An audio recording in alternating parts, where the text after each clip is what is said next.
नमस्कार, मैं हूं कृतिका और पेश है आज की प्रमुख अंचल। आज 25 नवंबर है। हम आपको बताना चाहेंगे कि आज का दिन नवीन नेटवर्क के दशकों नवीन नेटवर्क के लिए खास है, क्योंकि आज के 22 साल पहले आज के ही तारीख यानी 25 नवंबर को इसी सिटी शहर में नवीन नेटवर्क सिटी चैनल की स्थापना हुई थी। तब से लेकर आज तक Naveen network city channel NTV India news आप सभी दर्शकों के सहयोग से जनता की आवाज और समस्याओं को शासन प्रशासन तक पहुँचाने, शासन प्रशासन की योजनाएं जनता तक पहुँचाने और लोगों की छोटी बड़ी समस्याओं को यथाउचित निराकरण कराकर उन्हें न्याय दिलाने का काम सफलतापूर्वक करता आया है। प्यार की पहचान है मेरे शहर के लोग।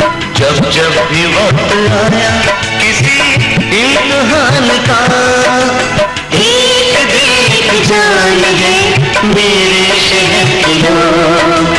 प्यार की पहचान है मेरे शहर के लोग।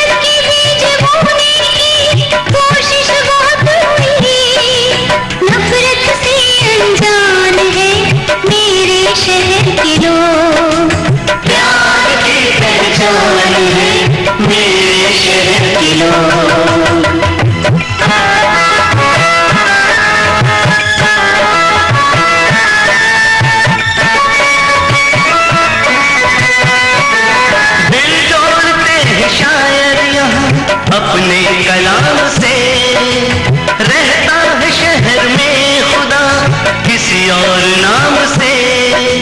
बेहतर से भी बेहतर है मोहब्बत की जो नज़म, उस नज़्म का उन्वान है मेरे शहर के लोग। प्यार की पहचान है मेरे शहर के लोग।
जब दर्द देखते हैं किसी राहगीर का, अल्लाह है भगवान है मेरे शहर के लोग।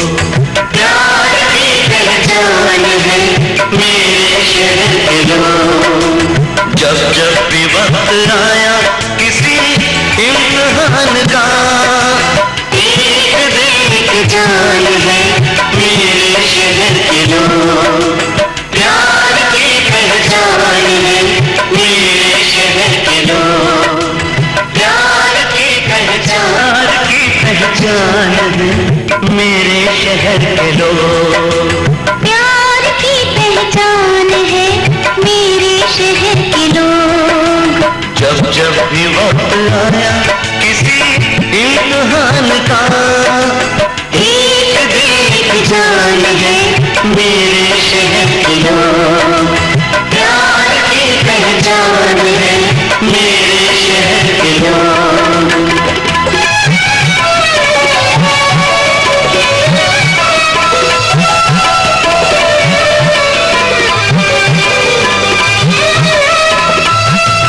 सुख दुख में सबके साथ है पूरा मेरा शहर।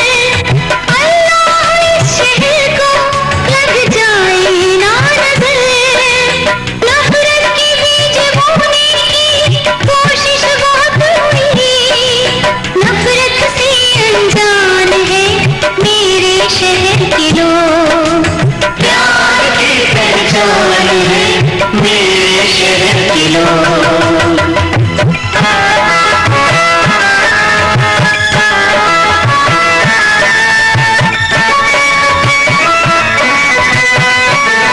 दिल जोड़ते हैं शायर यहाँ अपने कलाम से, रहता है शहर में खुदा किसी और नाम से। बेहतर से भी बेहतर है मोहब्बत की जो नज़म, उस नज़्म का उन्वान है मेरे शहर के लोग। प्यार की पहचान है मेरे शहर के लोग। 25 नवंबर 2021 को नवीन नेटवर्क सिटी चैनल का 22वां स्थापना दिवस नवीन नेटवर्क कार्यालय में सादगीपूर्ण तरीके से पूजा अर्चना करके मनाया गया।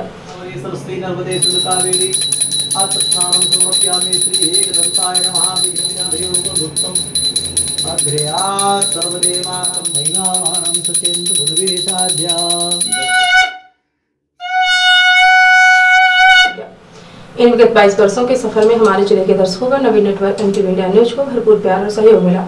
इसके लिए नवीन नेटवर्क परिवार अपने सभी दर्शकों का आभारी है। नवीन नेटवर्क NTV इंडिया न्यूज आप सभी से आगे भी इसी तरह के सहयोग और प्यार की अपेक्षा रखता है।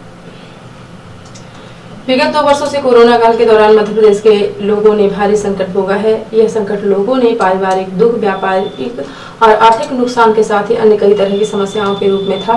उस दौरान लोगों को राहत देने के लिए मध्य प्रदेश की सरकार ने एक तरफा जहां लोगों को मुफ्त भोजन उपलब्ध कराया, वहीं बिजली के बिलों में भी राहत प्रदान की, क्योंकि लोगों के रोजगार, धंधे और आय का साधन बंद हो गए थे। लेकिन 2 वर्षों के बाद अब जब स्थितियां सामान्य होने लगी हैं और कोरोना का प्रभाव काफी कम हो गया है, ऐसे में अब मध्य प्रदेश की सरकार के नए नए फरमान जनता के आर्थिक हितों पर करारी चोट कर रहे हैं। विगत दिनों मध्य प्रदेश की सरकार ने आदेश जारी करके लोगों को कोरोना काल में दी गई बिजली के बिलों की राहत को वापस लेते हुए जनता से एक पाई वसूलने के आदेश जारी कर दिए हैं, जिसको लेकर विद्युत विभाग ने अब लोगों को नोटिस बांटनी भी शुरू कर दी है। इस संबंध में NTV इंडिया न्यूज ने विद्युत विभाग के कार्यपालन मंत्री मुकेश सिंह से जब जानकारी चाही तो उन्होंने सरकार के आदेश की जानकारी देते हुए कहा कि कोरोना काल के बकाया बिलों की वसूली में सरकार द्वारा एकमुश्त जमा करने की सरचार्ज में राहत प्रदान की जाएगी, लेकिन लोगों को बिल जमा करना होगा। आगे उन्होंने यह भी बताया कि लोगों को किस्तों में भी जमा करने की सुविधा दी गई है, लेकिन उन्हें सरचार्ज का पूरा लाभ नहीं मिल पाएगा। सर, अभी सरकार के द्वारा एक नया सर्कुलेट जारी हुआ है कि कोरोना काल में जो लोगों के उपभोक्ताओं के बिजली के बिल माफ़ किए गए थे उसकी फिर से वसूली होगी। सर, क्या प्रक्रिया है इसकी, किस तरह से उपभोक्ताओं से ये वसूल किया जाएगा? क्या उन्हें कोई छूट भी दी जा रही है? मध्य प्रदेश शासन के द्वारा कोविड-19 के कार्यकाल के दौरान बिजली बिलों का स्थगन अगस्त 2020 की स्थिति में किया गया था, जो कि उपभोक्ताओं के बिल में जुड़कर वर्तमान में नहीं आ रहा था। जो स्थगित राशि थी, अगर वह उपभोक्ताओं के द्वारा एकमुश्त भरी जाएगी तो उन्हें 40% की छूट दी जाएगी एवं जो उन पे सरचार्ज लगा होगा वो 100% माफ़ किया जाएगा। केवल मूल राशि पे ही उन्हें 60% जमा करना है और 40% की छूट उपभोक्ता को दी जाएगी। किंतु अगर कोई उपभोक्ता गरीब है तो वो किस्तों में भी 6 समान किस्तों में राशि जमा कर सकता है, किंतु उस परिस्थिति में उसे मात्र 25% की छूट प्राप्त होगी एवं 75% राशि जमा करनी पड़ेगी। और शासन की ये चाहती है कि जो स्थगित राशि है उसमें उपभोक्ताओं के ऊपर बोझ भी ना पड़े और ना ही सरकार के ऊपर बोझ पड़े, इसलिए उपभोक्ताओं को छूट दिया जा रहा है। तो वो उपभोक्ताओं से मेरी अपील है कि वो अपने बिजली के बिलों का जो स्थगित है उसको जमा करने का कष्ट करें। ये बकाया वसूली कब से शुरू हो जाएगी सर? इसके आवेदन की आखिरी तिथि 15 दिसंबर 2021 है। उसके पहले जो आवेदन करेंगे वो उसका लाभ प्राप्त करेंगे। इसका व्यापक प्रचार प्रसार अभी कल से हम प्रारंभ कर रहे हैं। सभी न्यूज़ चैनल, पेपर और पंपलेट, बैनर बनाने की कार्रवाई की जा रही है। सभी को नोटिस भी भेजे जा रहे हैं कि आपकी ये राशि थी तत्समय और आप इसको जमा करने का कष्ट करें। आने वाले चंद दिनों में ही लोगों के पास बिजली विभाग के बकाया वसूली का नोटिस पहुंचाना शुरू हो जाएगा। वहीं इस बात की जानकारी मिलते ही जनता में हड़कंप मच गया है। लोग आज तक कोरोना की तकलीफ से और आर्थिक हानि से उबर नहीं पाए हैं और सरकार के इस नए आदेश ने उनकी मुसीबतें बढ़ा दी हैं।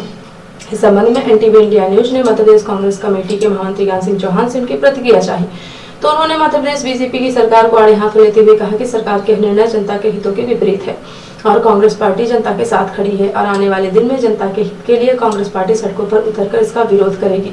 सर, मध्य प्रदेश की सरकार ने एक नया आदेश जारी किया है जिसमें उन्होंने कहा है कि कोरोना काल के जो बिजली के बिल लोगों के ऊपर बकाया थे उनकी अब वसूली होगी। शासन ने इसके लिए स्कीम भी निकाल दी है। पूरे मध्य प्रदेश में तो ना जाने कितने लोग होंगे, सीधी जिले में ही 1 लाख से ऊपर लोग बकाये में शामिल हैं जिनसे अब ये वसूली होगी। क्या कहते हैं, कोरोना काल से पीड़ित लोगों का और उनसे ये पैसे वसूल करने का काम सरकार का उचित है? देखिए, ये बिल्कुल गलत है। एक कहावत है, हाथी के दांत दिखाने को कुछ और है, खाने को कुछ और होते हैं। इसी तरह मध्य प्रदेश में जो भाजपा की सरकार है, स्थिति वैसी ही है।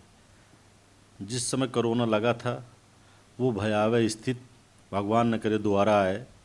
आप सब ने देखा था कि लोगों को बेड नहीं मिल रहे थे, लोगों के उपचार नहीं हो रहे थे, कई मौतें हुई। लेकिन उस समय सरकार ने ये कहा था कि हम प्रदेश की जनता का पूरा ध्यान रखेंगे, उन्हें कोई दिक्कत नहीं आएगी। लेकिन जैसे ही थोड़ा कोरोना काल ख़त्म हुआ, लोगों की दिनचर्या सामान्य होने लगी ईश्वर की कृपा से। वो भी ईश्वर की कृपा से सब हो रहा है। तो इनका एक नया फरमान जारी हुआ बिजली के बिल को लेकर। प्रदेश स्तर में लाखों लाख लोग प्रभावित होंगे। अभी लोगों का जीवन सामान्य नहीं हुआ है, लोग कर्ज के बोझ से उबर नहीं पाए हैं, व्यापार अभी पटरी पे नहीं आया है।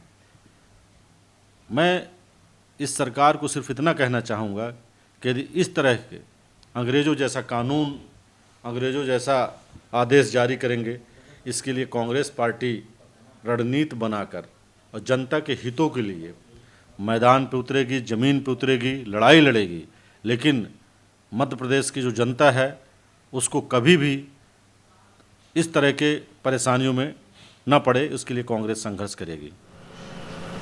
एक तरफ तो मध्य प्रदेश की सरकार लोगों को मुफ्त अनाज की समय सीमा बढ़ाकर उन्हें राहत प्रदान कर रही है, वहीं दूसरी तरफ बिजली के बिलों की वसूली करके उनकी कमर तोड़ने का काम कर रही है। मध्य प्रदेश की सरकार को जनता के हितों को ध्यान में रखते हुए भी कोरोना वायरस बिजली के बिल को अब माफ कर देना चाहिए, वरना जनता का आर्थिक तौर पर उबर पाना मुश्किल हो जाएगा। कोरोना संक्रमण के प्रभावी रोकथाम तथा जीवन रक्षा के लिए सबसे सुरक्षित एवं कारगर उपाय कोविड वैक्सीनेशन है। शासन द्वारा अभियान चलाकर 18 वर्ष से अधिक के सभी व्यक्तियों को कोरोना सुरक्षा कवच प्रदान करने का अभियान चलाया गया है। कलेक्टर मुजीबुर रहमान खान के निर्देश में जिले में कोविड वैक्सीन महाअभियान चलाया जा रहा है, जिसमें प्राथमिकता पर कोविड वैक्सीन के 2 डोज लगाए जा रहे हैं। इसके साथ ही टीकाकरण से वंचित लोगों का सर्वे कर उन्हें समझाइश देकर टीकाकरण किया जा रहा है।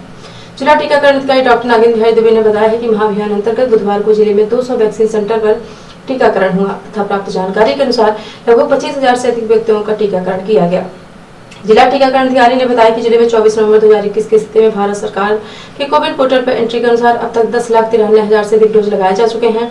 6,88,000 व्यक्तियों को प्रथम डोज तथा 4,05,000 से अधिक लोगों को दोनों डोज लगाए जा चुके हैं। सेहत लक्षित व्यक्तियों को टीकाकरण करने के लिए ग्राम पंचायत वार कार्य योजना तैयार की गई है, जिसके अनुसार लोगों की सुविधा को देखते हुए उनके गाँव के समीप भी टीकाकरण सत्रों का आयोजन किया जा रहा है। 2 डोज को ध्यान में रखकर सत्रों को निर्धारित किया जा रहा है। बेबी जिले में 2 डोज के लिए 90,000 लोग ड्यू है। रिपोर्टर हिमायत रोतेला ने बताया कि सरोवर नगरी में बुधवार को शहीद सम्मान यात्रा नैनीताल शहीद मेजर राजेश अधिकारी के आवास पर पहुंची और उनके बड़े भाई महेंद्र अधिकारी और भाभी करुणाधिकारी ने जमीन स्थलीय मिट्टी में दी।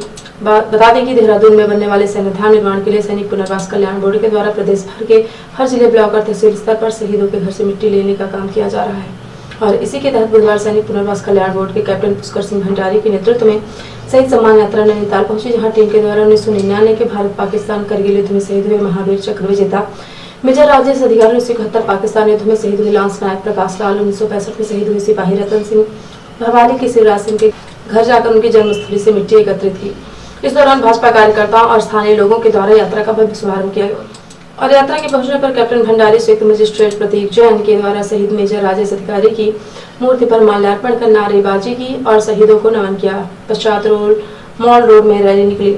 उसके बाद शहीद मेजर राजेश अधिकारी के आवास पहुंचे, जहां से सैन्य धाम निर्माण के लिए एकत्रित मिट्टी, जिसके बाद टीम लॉन्स नायक प्रकाश लाल के घर पहुंची और वहां से भी मिट्टी एकत्रित की। इस दौरान कैप्टन पुष्कर सिंह भंडारी ने बताया कि पूरे उत्तराखंड में 1734 वीर जवान सपूत जिन्होंने देश के लिए अपनी जान गंवाई है, सैन्य अधिकारी उनके घर जाकर घरों से मिट्टी उठाने का कार्य चल रहा है, जो बीते 20 नवंबर से 7 नवंबर तक चलेगा। और कुमाऊं के 6 जिलों से शहीद जवानों के घरों की मिट्टी को हम लोग 6 दिसंबर को हरिद्वार लेकर पहुंचेंगे, जहां मिट्टी का पुरोहितों के द्वारा पूजा अर्चना की और गढ़वाल मंडल के 7 जिलों के शहीद जवानों की मिट्टी ऋषिकेश पहुंचेगी और 7 तारीख को काफिले के साथ देहरादून भव्य कार्यक्रम में पहुंचेंगे और सैन्य धाम की हिंदू रीति रिवाज के अनुसार नींव रखी जाएगी। नैनीताल रिपोर्टर हिमायू रौतेला ने बताया है कि मुख्यमंत्री स्वरोजगार योजना के तहत स्वरोजगार को बढ़ावा दिए जाने हेतु जिलाधिकारी के निर्देशन में MSME विकास संस्थान सभागार में महाप्रबंधन उद्योग विपिन कुमार की अध्यक्षता में वर्कशॉप का आयोजन किया गया। श्री कुमार ने बताया कि वर्कशॉप के आयोजन का मुख्य उद्देश्य ग्रामीण तथा शहरी क्षेत्रों के छोटे व्यवसाय उद्यमी पथ विक्रेता जो आमतौर पर छोटे पूंजी आधार के साथ काम करते हैं और जिनकी आजीविका पर कोविड-19 तथा लॉकडाउन के कारण प्रतिकूल प्रभाव पड़ा है, के व्यवसाय के संचालन पुनर्संचालन के लिए बैंकों के माध्यम से सुगमता विद्यमान परियोजनाओं के पुनर्संचालन हेतु ऋण उपलब्ध कराना है। उन्होंने बताया योजना में 50,000 तक की नई परियोजनाओं की स्थापना, विद्यमान परियोजनाओं के पुनर्संचालन हेतु ऋण उपलब्ध कराना है। योजना में 35% तक मार्जिन मनी अनुदान उपलब्ध कराना है। श्री कुमार ने बताया कि इस योजना में आवेदक ऑनलाइन आवेदन कर सकते हैं। वर्कशॉप में मुख्यमंत्री स्वरोजगार योजना तथा प्रधानमंत्री रोजगार सृजन कार्यक्रम के बारे में विस्तृत जानकारी दी गई। वर्कशॉप के निदेशक MSME भारत सरकार SC कांडपाल, वरिष्ठ महाप्रबंधक नैनीताल बैंक रुचि पंत, उत्तराखंड ग्रामीण बैंक महिपाल सिंह, डासला बैंक ऑफ बड़ौदा रितेश पंत, मुख्य कृषि अधिकारी डॉक्टर VK यादव, मुख्य उद्यान अधिकारी भावना जोशी, प्रबंधक state bank Yogesh Kumar, Saini DGM जिला सहकारी बैंक ललित डोभाल, प्रबंधक जिला उद्योग केंद्र सुनील पंत, OP भट्ट के साथ ही बैंक शाखाओं के प्रतिनिधि उपस्थित थे। आरोप से प्रादेशिक हलचल। MP में अमेजन पर होगी FIR। गृहमंत्री नरोत्तम बोले नोटिस के बाद भी कंपनी के अफसर नहीं आएंगे तो पुलिस वाले तरीके से लाएंगे। भोपाल में NSUI कार्यकर्ताओं पर लाठीचार्ज, CM आवास खेलने जा रहे थे, बैरिकेड फेंकने, पत्थर उछालने पर पुलिस गुस्साई। MP में स्कूल खोलने का विरोध। भोपाल में बड़ी संख्या में पेरेंट्स स्कूल पहुंचे। पालक संघ आज कोर्ट में याचिका लगाएंगे। मंत्री ने साधी चुप्पी। और पत्नी का कान का पर्दा फाड़ा, दहेज में मांगी बुलेट एक्टिवा मिली तो देवास में तैनात फॉरेस्ट गार्ड पति ने पीटा, इंदौर में केस दर्ज। और अब से राष्ट्रीय हलचल। 13 राज्यों में कोरोना का अलर्ट। केंद्र ने टेस्टिंग बढ़ाने की हिदायत दी। कर्नाटक के कॉलेज में 66 स्टूडेंट पॉजिटिव, 300 की टेस्टिंग हुई। जेवर में दिखे मोदी के तेवर, बोले पहले यूपी में घोटाले माफियाओं के ताने मिलते थे, अब तस्वीर बदल गई। दिल्ली के RK-पुरम में फैली जहरीली गैस, आंखों में जलन और सांस लेने में तकलीफ की शिकायत, 5 लोग अस्पताल में भर्ती। और कश्मीर की मशहूर कनी पश्मीना साल 1.25 लाख की शाल कारीगर को मिलते हैं रोजाना से 250 रुपए। PM मोदी भी से पहनने के शौकीन। तो ये थी आज की प्रमुख हलचल। यदि आप न्यूज फेसबुक पर देखते हैं तो पेज को लाइक और फॉलो करें। यूट्यूब पर देखते हैं तो चैनल को लाइक और सब्सक्राइब करना बिल्कुल ना भूलें। आप किसी भी न्यूज को तत्काल पढ़ने के लिए लॉगिन करें www.ntvindianews.com। सीधी बमबंदी के प्रत्येक न्यूज का अपडेट अपने फोन में पाना चाहते हैं तो आप प्ले स्टोर से हमारा app NTV India news download करें और जुड़े रहें अपने आसपास की समस्त गतिविधियों से NTV इंडिया न्यूज के साथ। नमस्कार।